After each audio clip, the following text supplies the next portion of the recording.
اللہ الرحمن الرحیم۔ میں پروفیسر ڈاکٹر عیسی محمد آپ سے مخاطب ہوں۔ میں آج بھی آپ کو کچھ تو کرونا وائرس کے متعلق احتیاطی تدابیر کے متعلق بتاؤں گا، مگر کچھ چیزیں ایسی آپ کو بتاؤں گا کہ اگر وہ آپ اپنی روزمرہ زندگی میں اختیار کریں تو ان سے آپ بے شمار بیماریوں سے بچ سکتے ہیں، اور اسی لیے اسلام نے حفظان صحت کے اوپر بہت تاکید کی ہے۔ اب آپ صرف اپنے ہاتھوں کی صفائی کا لے لیجیے۔ اب ساری دنیا آپ دیکھ لیں کہ کہہ رہی ہے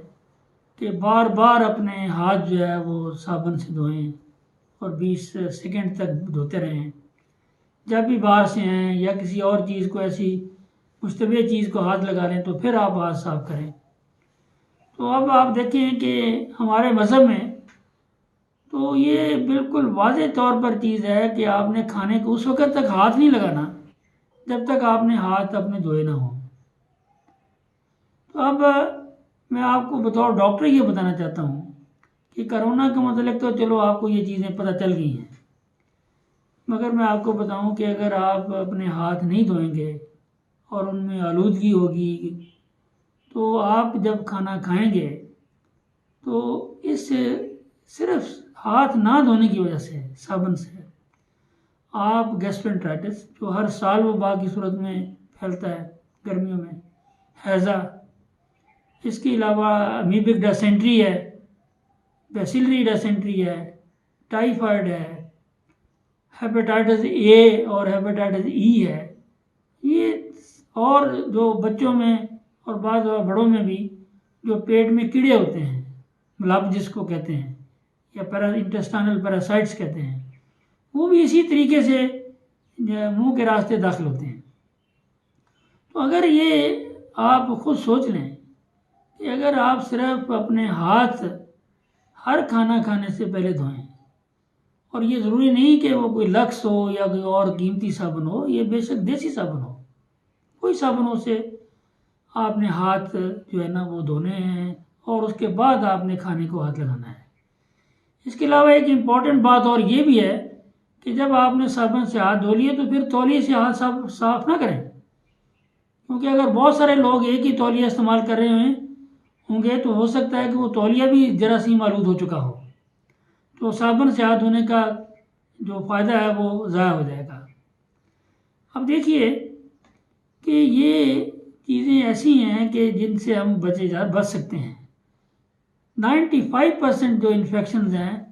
وہ صرف ہاتھ صابن سے ہاتھ دھونے سے ہم بچ سکتے ہیں۔ یہ اگر گندے ہاتھ جو ہیں ہمارے منہ میں لونٹوں تک جائیں، وہاں سے جراثیم جو ہے گلے کے راستے جو ہے ہمارے لنگز میں چلے جائیں گے، پھیپھڑوں میں چلے جائیں گے، اور وہاں نمونیا ہو سکتا ہے، اور کئی انفیکشنز ہو سکتی ہیں، گلے کی سوزش، فیرنجائٹس ہو سکتا ہے، ٹونسلائٹس ہو سکتا ہے۔ اچھا، اب میں آپ کو ایک معاشرتی برائی کی طرف آپ کی توجہ مبذول کرانا چاہتا ہوں۔ آپ نے دیکھا ہوگا کہ شادی کے موقع پر جب اعلان ہوتا ہے کہ کھانا کھائیں تو تمام پڑھے لکھے لوگ بھی ایک دم دوڑتے ہیں اور شاید ہی کوئی اپنے ہاتھ دھوتا ہو۔ اسی طرح آپ کے متعلق آپ کو میں ایک چیز کے متعلق اطلاع دینا چاہتا ہوں کہ بے شمار لوگ جو ہیں ہمارے وہ بازاروں میں کھڑے ریڑھیوں پر اور کھانچوں پر کھاتے ہیں۔ ایک دو پلیٹیں ہوتی ہیں اس کے پاس، اسی کو بار بار وہ ایک گندے پانی کی بالٹی ہوتی ہے اسی میں ڈبو کر نکالتا ہے اور پھر اس کو اگلے گاہک کو اسی میں ڈال کے دیتا ہے، اسی چمچے سے وہ کھانا شروع کر دیتا ہے۔ ایک گلاس ہوتا ہے پانی کا، وہی پانی کا گلاس سارے استعمال کرتے ہیں۔ اس سے یہی وجہ ہے کہ ہر سال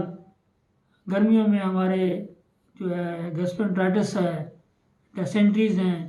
اور کولرا جو ہے، ہیضہ جو ہے وہ پھیلتا ہے۔ اس معاملے میں میں آپ کو ایک حدیث مبارک نبی کریم صلی اللہ علیہ وسلم کی